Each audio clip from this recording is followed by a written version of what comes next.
Salut, salut! Donc on continue ces petites aventures sur le chemin de Compostelle, El Camino Frances, en Espagne là, les aventures espagnoles. Donc, comme je vous disais, j'avais rencontré du monde, tout ça, et on avait marché à 4, puis après à 3 parce que du coup Mathieu nous avait lâchés. Et du coup je continue mon chemin avec Salah et Alex. Avec qui ça passait très bien, on s'entendait très bien.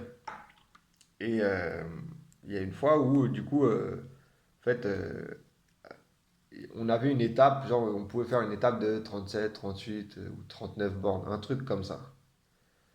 Et, euh, et moi, j'étais chaud pour le faire. Je l'avais jamais fait, je me disais, ah tiens, pourquoi pas et tout.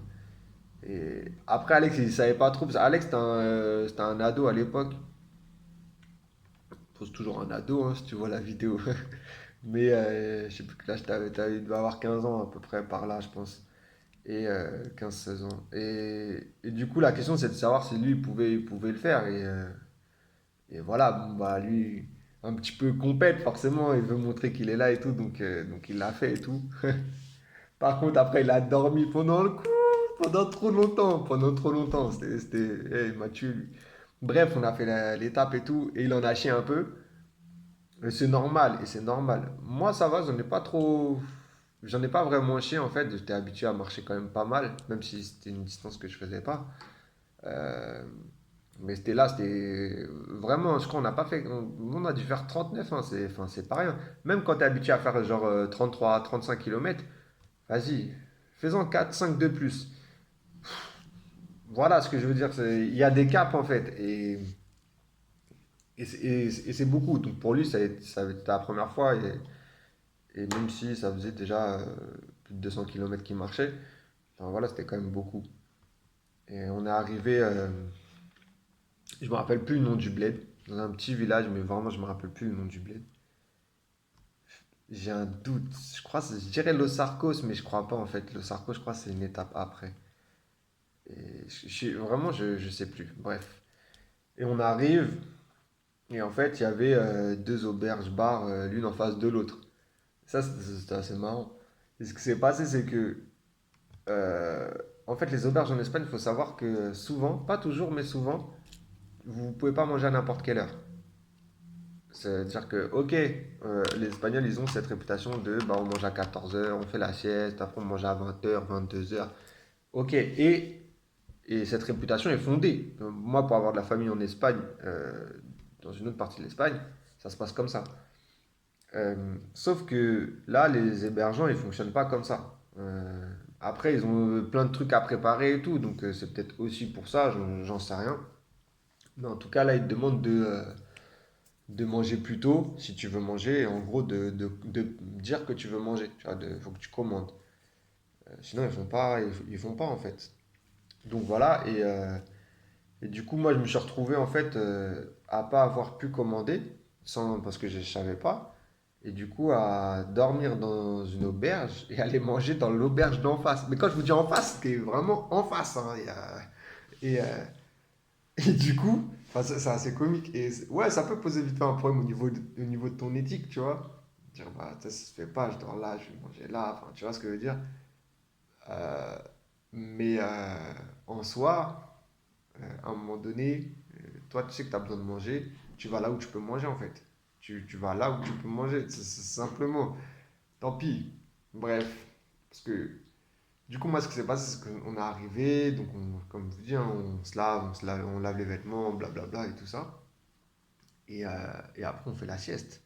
Ah ouais, hein, très souvent. Pas toujours, mais souvent. Après, tu te reposes ou tu dors vraiment, ou tu comates, ou des fois, tu vas te balader. Mais quand tu t'es levé à 6 heures du matin, t'as enchaîné une grosse journée de marche, faut que tu ailles. Tu vois, là, j'en avais fait 39 km.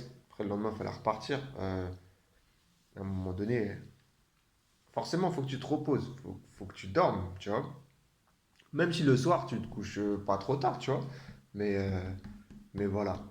Et après, c'est à toi de te connaître. Et du coup, bah, nous trois, on dort. On dort, enfin, on fait la sieste. Alex, c'est pas une sieste qu'il a fait. Lui, il a fait une nuit. Il a fait une nuit, je te promets. On a dû arriver vers 14h, 15h. Allez, je pense qu'on arrive vers les 15h. Et il a dormi jusqu'à 20h ou 21h. Ah ouais, non, mais je rigole pas, hein. Ah ouais, ouais, ouais. Il m'a tué. Comment il fait pour dormir autant? C'est pas possible. Il fait sa nuit là. Et il était mort, ça l'avait lessivé. Bref, ça là, pareil, il a fait la sieste, il a fait une petite sieste. Et moi, je fais une sieste moyenne. Moi, j'ai dormi ouais, entre 1 et 2 heures, tu vois. Une sieste, tu vois, tranquille. Et, euh, et du coup, bah, ça là, du coup, il s'est réveillé, il était déjà descendu, il était déjà en train de parler avec des gens. Parce que ça là, c'était quelqu'un de très extraverti. C'était pas la première fois qu'il faisait le chemin. Il avait l'habitude de cette dynamique. Il parlait un petit peu d'anglais, tout ça et tout. Et très ouvert et super gentil en fait. Donc, du coup, il allait très facilement vers les autres personnes, vers les pèlerins, tout ça et tout. Et c'est agréable. Et ça, c'est quelque chose que j'avais pas vraiment au début. C'est là où je vous disais l'ouverture. Bah, c'est un truc que j'avais pas encore totalement et que c'était quelque chose que j'étais du coup en train de travailler par la force des choses. Et bref, moi je descends, donc un peu, bah, on vient de se réveiller, donc un peu tête dans les vapes quoi. Ça allait, mais je n'étais pas la marque là et tout, non, mais du coup, forcément, tu es dans un état un peu second, de latence, si on peut dire ça comme ça. Je descends et tout, et, euh, et là, à un moment donné, je vois une fille qui passe devant l'auberge, parce que la porte donnait sur la rue. Je vois une fille qui passe. Et je la vois et je me dis, ah, genre une réaction intéressée, tu vois. Je me dis, ah, c'est qui? Voilà. Je précise, à l'époque, j'étais célibataire. Ouais, comme ça, les choses au clair tout de suite. Et du coup, forcément, je me dis, bah attends, c'est qui? Ça faut que j'aille voir et tout. Et bah, ça là, il était déjà en train de discuter avec, hein. Et du coup, j'arrive, donc du coup, il me présente et tout. Et en fait, j'étais intimidé. J'étais intimidé. Et ça faisait très, très, très, très longtemps que j'avais pas ressenti ça. En fait, j'étais intimidé par cette fille euh, qui avait quasiment le même âge que moi.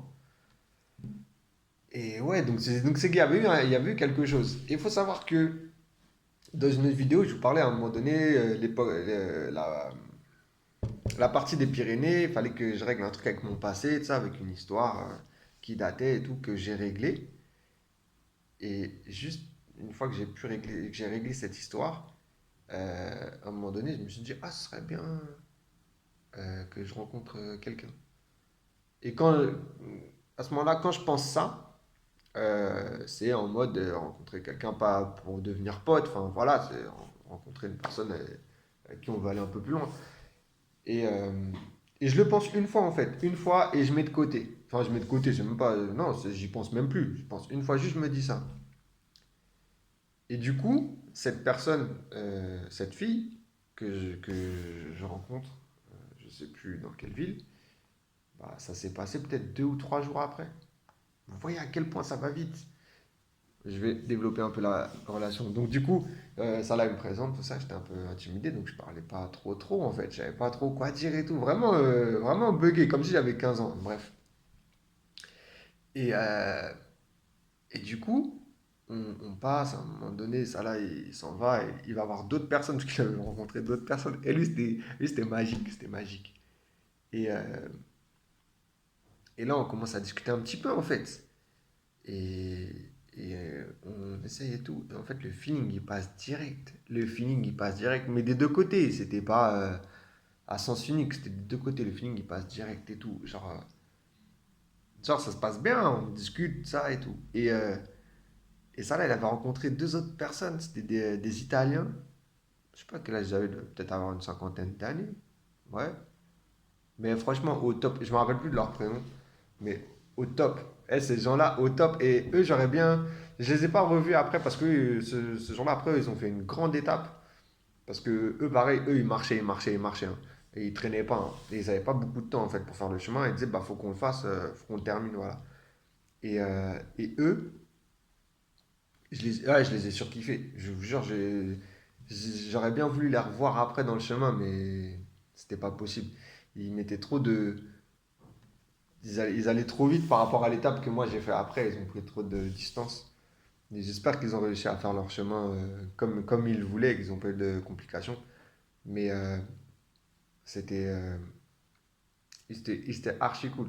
Ils étaient archi cool. Et vraiment, c'était grave bien. Donc, du coup, bref, bah, moi, je parle avec cette fille. Du coup, on parle, on échange et tout. Nanana. Donc, forcément, les autres, déjà, tu vois, ils commencent à chauffer le truc un peu ou nous taquinent et tout. Bref.